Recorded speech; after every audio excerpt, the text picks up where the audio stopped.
Bonjour. Nous allons aborder aujourd'hui un nouveau chapitre, à savoir celui concernant les grandeurs composées. Ceci est la vidéo 3.4. Alors, tout d'abord, il faut que nous allons parler des grandeurs quotient. Qu'est-ce qu'une grandeur quotient? Une grandeur quotient, c'est une grandeur obtenue en effectuant le quotient, c'est-à-dire la division, de deux grandeurs simples. Par exemple, nous pouvons considérer la vitesse. La vitesse, dont vous connaissez la formule, qui est V égale D sur T. La vitesse est donc une grandeur quotient, puisqu'on a bien une division ici.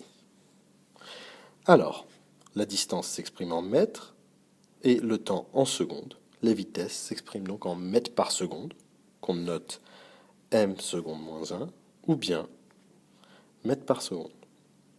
Il est également possible d'exprimer la distance en kilomètres, le temps en heures, pour avoir une vitesse en kilomètres/heure.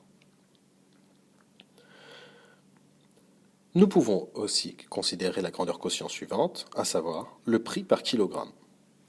Par exemple, si l'achat de pommes de terre coûte 2,50 € par kilogramme, il s'agit d'une grandeur quotient qui s'exprime en euros par kilo.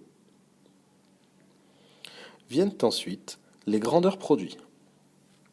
Alors, une grandeur produit est obtenue en effectuant le produit de deux grandeurs simples.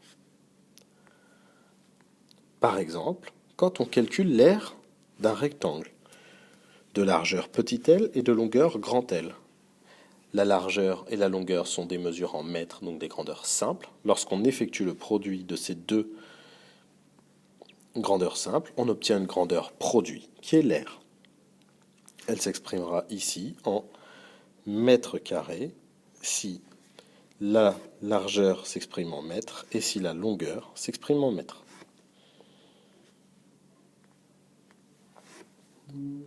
Ensuite, nous allons voir l'énergie électrique. L'énergie électrique qui se note E égale P fois T, où P est la puissance de l'appareil et T le temps de fonctionnement de l'appareil. Nous avons la puissance en watts, le temps en heures, et donc l'énergie électrique s'exprime en watts-heure. C'est une autre grandeur produit. Il existe d'autres grandeurs.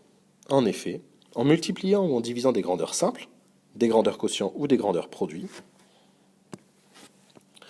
on obtient d'autres grandeurs composées. C'est par exemple le cas de la masse volumique.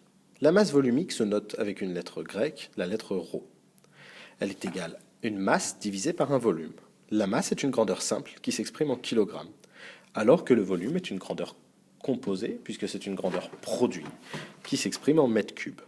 La masse volumique s'exprime donc en kilos par mètre cube. Nous pouvons aussi étudier le débit, que nous noterons D. Il s'exprime en mètres cubes par seconde. Voilà, au revoir.